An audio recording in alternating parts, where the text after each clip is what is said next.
ವಿಜಯವಾಣಿ ಡಿಜಿಟಲ್ನ ಸಮಸ್ತ ವೀಕ್ಷಕರಿಗೆ ನಮಸ್ಕಾರ. ಕೃಷ್ಣ ರುಕ್ಕು ಹೊಸ ಧಾರಾವಾಹಿ ಈಗ ಜಿ ಕನ್ನಡದಲ್ಲಿ ಪ್ರಸಾರವಾಗಲಿಕ್ಕಿದೆ. ಸೊ ಮೌನ ಗುಡ್ಡೆ ಮನೆ ನಿಮಗೆಲ್ಲರಿಗೂ ಕೂಡ ಗೊತ್ತು. ಸೊ ಸಾಕಷ್ಟು ಫೇಮಸ್ಸು, ಅವರ ಹಳೆ ಪಾತ್ರದಿಂದ ಎಲ್ಲ ಕರ್ನಾಟಕ ರಾಜ್ಯಾದ್ಯಂತ ಫೇಮಸ್. ಬನ್ನಿ ಅವ್ರನ್ನ ಮಾತಾಡ್ಸೋಣ. ಹೆಲೋ, ಹೇಗಿದ್ದೀರಾ? I am good. ನೀವು ಹೇಗಿದ್ದೀರಾ? ನಾನು ಕೂಡ ಸೂಪರ್ ಆಗಿದ್ದೀನಿ ಮೌನವರೇ. ಸೊ ಹೊಸ ಪಾತ್ರದಿಂದ ಏನು ನಿರೀಕ್ಷೆ ಮಾಡಬಹುದು ಚಿಕ್ಕದಾಗಿ ಹೇಳೋದಾದರೆ? ಹೊಸ ಪಾತ್ರದಲ್ಲಿ ಏನು ನಿರೀಕ್ಷೆ ಮಾಡ್ಬೋದು ಅಂದರೆ ಆಲ್ರೆಡಿ ನೀವು ಪ್ರೊಮೋದಲ್ಲಿ ನೋಡಿರ್ತೀರ ಆ್ಯಂಡ್ ಇಲ್ಲಿ ಸಹ ನೋಡ್ತಾ ಇದ್ದೀರಾ. ಫುಲ್ ಡಿಫ್ರೆಂಟ್ ಆಗಿದೆ ಆ್ಯಂಡ್ ಪಾತ್ರ ಆಗಿರಲಿ ಆ್ಯಂಡ್ ನನ್ನ ಬಟ್ಟೆ ಶೈಲಿ ಎಲ್ಲ ಸಹ ಡಿಫ್ರೆಂಟ್ ಮಾಡಿದ್ದಾರೆ. ಯಾರಿಗೆ ಸಹ ಗೊತ್ತು ಸಹ ಆಗಲ್ಲ ಅನಿಸುತ್ತೆ. ಕೆಲವರಿಗೆ ಅಂತ ಪಾಪ ಹಳ್ಳಿಲಿ ನೋಡೋರಿಗೆ ಇವಳು ಎಲ್ಲೋ ನೋಡ್ದಾಗಿದೆ ಬಟ್ ಗೊತ್ತಾಗ್ತಿಲ್ಲ ಅನ್ನೋ ಥರನೇ ಅನಿಸೋ ಥರ ನನ್ನ ರೆಡಿ ಮಾಡಿದ್ದಾರೆ. ಆ್ಯಂಡ್ ಆಟೋ ಓಡಿಸ್ತೀನಿ, ಮನೆ ನೋಡ್ಕೊಳ್ತೀನಿ ಆ್ಯಂಡ್ ಅಣ್ಣಂಗೆ, ಅಕ್ಕನಿಗೆ, ತಂಗಿಗೆ ತುಂಬ ಕಿಟ್ಲೆ ಮಾಡ್ತೀನಿ, ಹೀರೋ ಜೊತೆ ಜಗಳ ಆಡ್ತೀನಿ. ಸೊ ಎಲ್ಲನೂ ನೋಡ್ಬೋದು. ಮೌನ, ನಿಮ್ಮ ಹೆಸರಲ್ಲಿ ಗುಡ್ಡೆ ಮನೆ ಅನ್ನೋಂಥ ಸರ್ ನೇಮು. ಸೊ ಎಷ್ಟೋ ಜನಕ್ಕೆ ಇವತ್ತಿಗೂ ಕೂಡ ಗೊತ್ತಿಲ್ಲ ನಿಮಗೆ ತುಳು ಬರುತ್ತೆ, ನೀವು ಮಂಗಳೂರವರು ಅಂತ. ಸೊ ಹೇಳಿ ನಿಮ್ಮ ಪರಿಚಯ. ಸೊ ಮೌನ ಗುಡ್ಡೆ ಮನೆ ಅಂತ ಹೇಳಿದೆ. ನಾನು ಬೇಸಿಕಲಿ ಕೊಡಗಿನವಳು, ಬಟ್ ನಾನು ಆಲ್ಮೋಸ್ಟ್ ಒಂದು 6ನೇ ಕ್ಲಾಸಿಂದ ನನ್ನ ಇಂಡಸ್ಟ್ರಿಗೆ ಬರೋವರೆಗೂ ಸಹ ನಾನು ಮ್ಯಾಂಗ್ಳೂರಲ್ಲೇ ಇದ್ದಿದ್ದು, ಮ್ಯಾಂಗ್ಳೂರಲ್ಲೇ ಓದಿದ್ದಲ್ಲ. ಸೊ ಹಾಗಾಗಿ ನನಗೆ ತುಳು ತುಂಬ ಚೆನ್ನಾಗಿ ಬರುತ್ತೆ. ನೀವೆಂತ ಬೈದ ಸಹ ನಮ್ಗೆ ಅರ್ಥ ಆಗುತ್ತೆ. ಓಕೆ. ಇತ್ತೀಚೆಗೆ ಒಂದು ಸೋಷಿಯಲ್ ಮೀಡಿಯಾದಲ್ಲಿ ಅಭಿಯಾನವನ್ನು ನಟಿಯರು ಅಥವಾ ಹೆಣ್ಣುಮಕ್ಕಳು ಅಂತ ಬಂದಾಗ ಪಾಪರಾಜಿಗಳು ತೆಗೆಯುವಂಥ ವಿಡಿಯೋ ತುಂಬ ಅಸಭ್ಯವಾಗಿ ತೆಗಿತಾರೆ, ನಮಗೇನೆ ನೋಡಿದ್ರೆ ಇರಿಟೇಟ್ ಆಗಬೇಕು, ಆ ರೀತಿ ಆಗುತ್ತೆ ಅಂತ ಹೇಳಿ ತುಂಬ ಜನ ಈಗ ವಾಯ್ಸ್ ರೈಸ್ ಮಾಡಿರೋದು. ಸೊ ನೀವು ಈ ಥರದ್ದೇನಾದರೂ ಎಕ್ಸ್ಪೀರಿಯನ್ಸ್ ಮಾಡಿದ್ರಾ? ನಿಮ್ಗೆ ಏನು ಅನಿಸುತ್ತೆ ಈ ಪಾಪರಾಜಿ ಟ್ರೆಂಡ್ ಬಗ್ಗೆ? ನೀವೇನು ಹೇಳ್ತೀರಿ?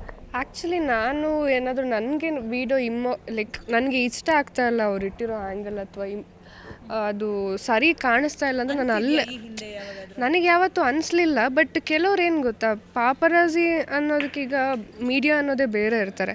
ಬಟ್ ಈ ಕೆಲವರು ಅವರ ಜೊತೆ ಸೇರ್ಕೊಂಡಿರೋರು ಇರ್ತಾರಲ್ಲ, ಅವರಿಗೆ ಕ್ವಾಲಿಟಿ ಆಗಿರಲಿ ಅಥವಾ ಹೇಗೆ ತೆಗಿಯೋದು ಗೊತ್ತಿರೋದಿಲ್ಲ.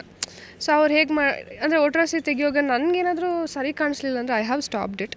ಬಿಕಾಸ್ ನಾನು ಯಾವತ್ತೂ ಸುಮ್ಮನೆ ಇರೋಳಂತೂ ಅಲ್ಲ. ನಾನು ಪ್ರತಿಯೊಂದು ಟೈಮಲ್ಲಿ ಸಹ ಅಷ್ಟೇ, ನನಗೆ ಯಾವುದಾದ್ರೂ ಒಂದು ಆ್ಯಂಗಲ್ಸ್ ಅಥವಾ ಇಷ್ಟ ಆಗ್ತಾ ಇಲ್ಲ ಅಂತ ಹೇಳಿದ್ರೆ I definitely stop it. So voice raise ಮಾಡಿರೋದ್ರಲ್ಲಿ ಎಂಥ ಸಹ ತಪ್ಪಿಲ್ಲ ಅಂತ ಅಂದ್ಕೊಳ್ತೀನಿ. ಯಾಕಂದರೆ ಹೆಣ್ಮಕ್ಳಾಗಿ ಅವರಿಗೆ ಅದೇನೋ ಒಂದು ರೀತಿಯಲ್ಲಿ ಪ್ರಾಬ್ಲಮ್ ಆಗಿರ್ಬೋದು ಅಥವಾ ಅವ್ರಿಗೆ ಇಷ್ಟ ಆಗದೆ ಇರ್ಬೋದು ಅಥವಾ ವಲ್ಗರ್ ಆಗಿ ಕಂಡಿರ್ಬೋದು. ಸೊ ಅದ್ರ ಬಗ್ಗೆ ನಾನೇನು ತಪ್ಪಂತ ಹೇಳೋದಿಲ್ಲ. ಬಟ್ ನಾನಂತೂ ಎಕ್ಸ್ಪೀರಿಯನ್ಸ್ ಮಾಡಿಲ್ಲ, ಥ್ಯಾಂಕ್ ಗಾಡ್. ನಾನು ಆ್ಯಕ್ಷನ್ ಏನು ಅಂತ ಹೇಳಿದ್ರೆ, ಇವಾಗ ಪರ್ಮಿಷನ್ ಇಲ್ಲದೆ ವಿಡಿಯೋ ಮಾಡೋದೊಂದು ನಿಲ್ಲಿಸಿದ್ರೆ ಎಲ್ಲ ಸಹ ಸರಿ ಹೋಗುತ್ತೆ ಅಂತ ಅಂದ್ಕೊಳ್ತೀನಿ. ಪರ್ಮಿಷನ್ ವಿತ್ ಆ್ಯಂಗಲ್ಸ್ ನೀಟಾಗಿ ತಗೊಂಡ್ರೆ ಐ ಥಿಂಕ್ ಈ ಥರ ಸಮಸ್ಯೆಗಳು ಬರೋದಿಲ್ಲ ಅಂತ ಅನಿಸುತ್ತೆ. ಸೊ ಈ ಒಂದು ಸೀರಿಯಲಲ್ಲಿ ನಿಮ್ಮದು ಒಂದು ಸೊಸೆ ಪಾತ್ರ.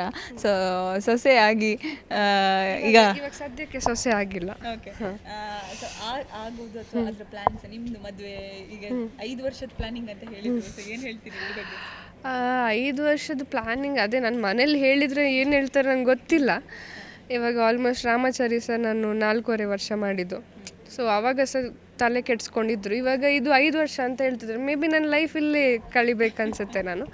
And I am blessed actually. ಯಾಕಂದರೆ ಅಷ್ಟು ಒಳ್ಳೆ ಪ್ರಾಜೆಕ್ಟ್ ಅಷ್ಟು ಮುಂದೆ ಹೋಗುತ್ತೆ ಅಂತ ಹೇಳಿದ್ರೆ I am really lucky. And ಹೋಪ್ಫುಲ್ಲಿ ನಾವು 1000 ಎಪಿಸೋಡ್ಸ್ ದಾಟಿಸ್ತೀವಿ.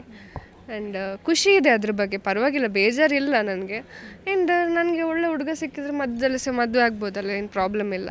So it's fine. ಒಳ್ಳೆ ಹುಡುಗ ಅಂದರೆ ಏನು ಕ್ವಾಲಿಟೀಸ್ ಇರಬೇಕು?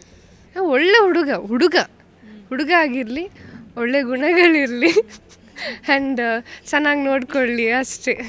ಓಕೆ. ಸೊ ಕೊನೆಯದಾಗಿ ಈ ಒಂದು ಧಾರಾವಾಹಿಯನ್ನು ಜನರು ಯಾವ ಕಾರಣಕ್ಕಾಗಿ, ಏನು ವಿಭಿನ್ನ, ಯಾಕೆ ವೀಕ್ಷಿಸಬೇಕು ಅಂತ ನೀವೇನು ಒಂದು ಮೆಸೇಜ್ ಹೇಳು? ನನಗನ್ಸೋ ಪ್ರಕಾರ ಮೋಸ್ಟ್ ಆಗಿ ಎಲ್ಲ ಪಾತ್ರಗಳು ಒಂಥರ ವಿಭಿನ್ನವಾಗಿದೆ. ಇವಾಗ ನಂದು ಅಂತ ಬಂದರೆ ಲೈಕ್ ನನ್ನ ಅಣ್ಣ ಹೋದ್ಮೇಲೆ ನಾನೊಂದು ಹೆಣ್ಮಗಳಾಗಿ ಲೈಫ್ನ ಹೇಗೆ ಲೀಡ್ ಮಾಡ್ತೀನಿ ಅಥವಾ ನನ್ನ ಮನೇನ ಹೇಗೆ ನಡೆಸ್ತೀನಿ ಅನ್ನೋದು ಬರುತ್ತೆ. ಆ್ಯಂಡ್ ಹೀರೋ ಅಂತ ಬಂದರೆ ತುಂಬ ಇಮೋಷ್ನಲಿ ಕನೆಕ್ಟ್ ಆಗ್ತಾನೆ. ಅವನ ಅಮ್ಮನ ಪಾತ್ರ ಅಂತ ಬಂದಾಗ ಅದು ತುಂಬ ಇಮೋಷ್ನಲಿ ಕನೆಕ್ಟ್ ಆಗುತ್ತೆ ಜನಕ್ಕೆ. ಸೊ ಯಾರಿಗೆಲ್ಲ ತಾಯಿನ ಕಳ್ಕೊಂಡಿರ್ತಾರೋ ಅವ್ರಿಗೆ ಕನೆಕ್ಟ್ ಆಗುತ್ತೆ. ಎಲ್ಲ ಥರನೂ ಇದೆ.